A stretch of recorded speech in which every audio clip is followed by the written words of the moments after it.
Apa yang sebenarnya dilambangkan oleh kuda putih dalam Wahyu?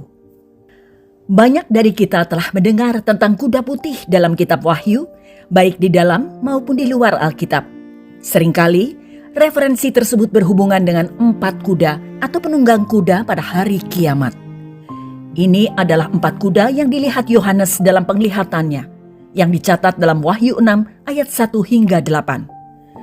Untuk memahami simbolisme kuda putih dalam kitab Wahyu, kita perlu memahami makna dari Wahyu 6 ayat 2. Wahyu 6 ayat 2 mengatakan, "Dan aku melihat sesungguhnya ada seekor kuda putih dan orang yang menungganginya, memegang sebuah panah dan kepadanya dikaruniakan sebuah mahkota. Lalu ia maju sebagai pemenang untuk merebut kemenangan." Ayat ini adalah akibat Yesus membuka meterai pertama dari ke-7 meterai tersebut. Dia mengamankan sebuah gulungan yang berisi penghakiman Allah atas dosa. Penglihatan tentang 4 ekor kuda adalah yang pertama kali disaksikan Yohanes setelah kejadian di surga dalam Wahyu 5 ayat 1 hingga 14. Bagian ini juga menunjukkan bahwa anak domba adalah satu-satunya yang dianggap layak untuk membuka kitab itu dan segelnya. Yohanes menggambarkan penunggang kuda pertama yang menunggangi kuda putih dan membawa busur panah. Identitas penunggang ini telah menjadi sumber perdebatan. Beberapa orang percaya bahwa penunggangnya adalah Kristus. Hal ini masuk akal karena dia mengendarai kuda putih dan memakai mahkota. Namun konteks di sekitarnya menghilangkan kemungkinan ini. Mari kita lihat kembali penunggang kuda putih itu. Kita tahu dari konteks ayat itu bahwa dia menaklukkan bumi. Kita tahu bahwa dia adalah seorang diktator yang hebat dan penipu yang hebat. Penunggang kuda putih itu tidak lain adalah anti-Kristus. Dia bukan mesin tapi manusia.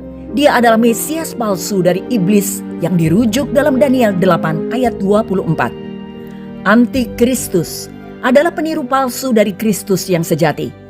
Pada awal masa kesengsaraan, Antikristus akan diberi otoritas yang dilambangkan sebagai mahkota, dan dia akan berperang yang dilambangkan dengan busur panah, menaklukkan semua yang menentangnya.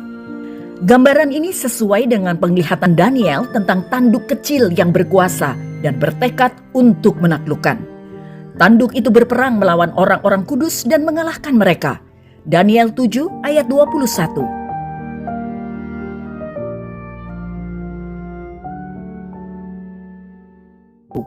Hal lain yang menunjukkan bahwa penunggangnya bukan Yesus adalah teks Yunani dalam Wahyu 6. Teks ini mengungkapkan bahwa mahkota yang dikenakan oleh penunggangnya disebut sebagai Stefanos. Ini adalah jenis mahkota yang biasanya dikenakan oleh seorang penakluk militer. Sedangkan kata Yunani yang diasosiasikan dengan mahkota Yesus yang dirujuk dalam Wahyu 19 adalah diadema. Ini adalah mahkota kerajaan. Penunggang kuda putih yang dirujuk dalam Wahyu 6 adalah penipu ulung, jadi tidak mungkin adalah Yesus.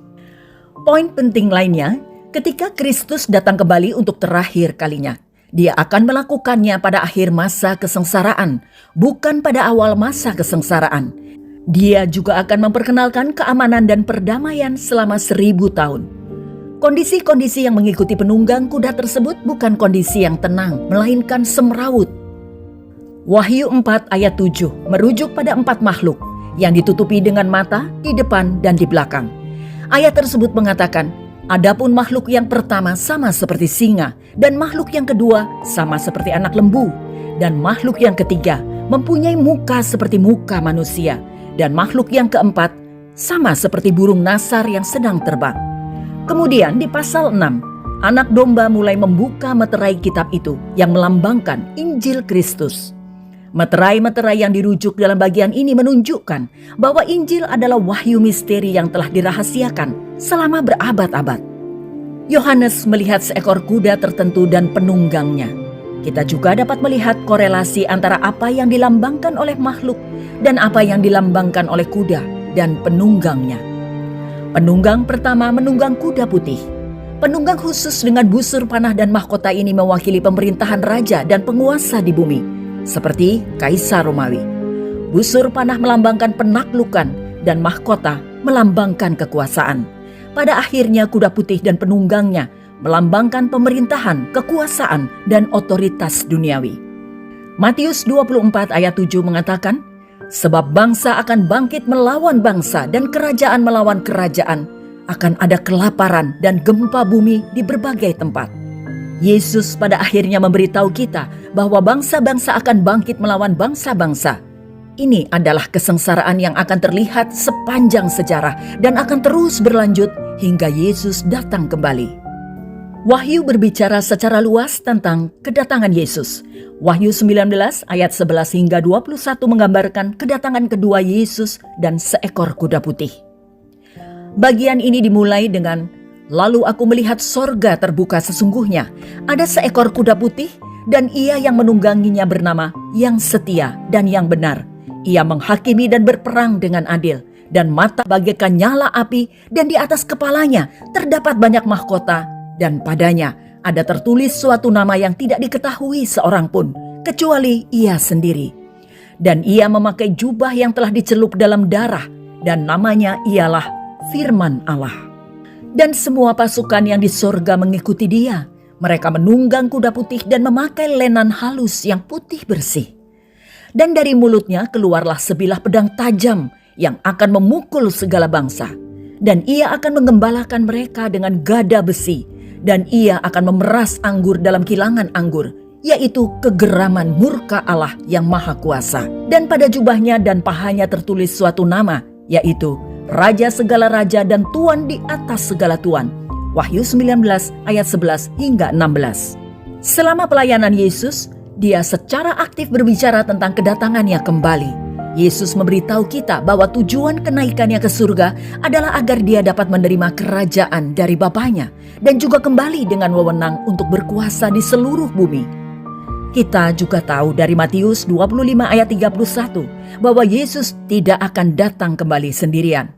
Matius 25 ayat 31 mengatakan, apabila Anak Manusia datang dalam kemuliaannya dan semua malaikat bersama-sama dengan dia, maka ia akan bersemayam di atas tahta kemuliaannya. Dia tidak hanya akan duduk bersama beberapa malaikat saja, namun dengan beribu-ribu malaikat yang akan menemaninya. Pada akhirnya, kedatangan Yesus kedua kali mengacu pada kembalinya Yesus ke bumi di masa depan setelah kenaikannya. Dan dia akan mengalahkan musuh. Dia yang menunggang kuda putih di Wahyu 6 ayat 2 itu adalah antikristus. Dan Yesus akan mengalahkan dia dan pasukannya. Tuhan dan Juru Selamat kita juga akan menghancurkan kejahatan dan mendirikan kerajaan 1000 tahunnya. Banyak nubuatan yang akan digenapi ketika hari itu tiba. Di dalam Alkitab, kita juga diberitahu bahwa kedatangan Yesus kembali akan berlangsung secara megah, dengan kemuliaan dan kuasa yang besar. Pada hari yang luar biasa itu, seluruh dunia akan melihat dan mengetahui siapa sebenarnya Tuhan dan Juru Selamat kita, Yesus Kristus.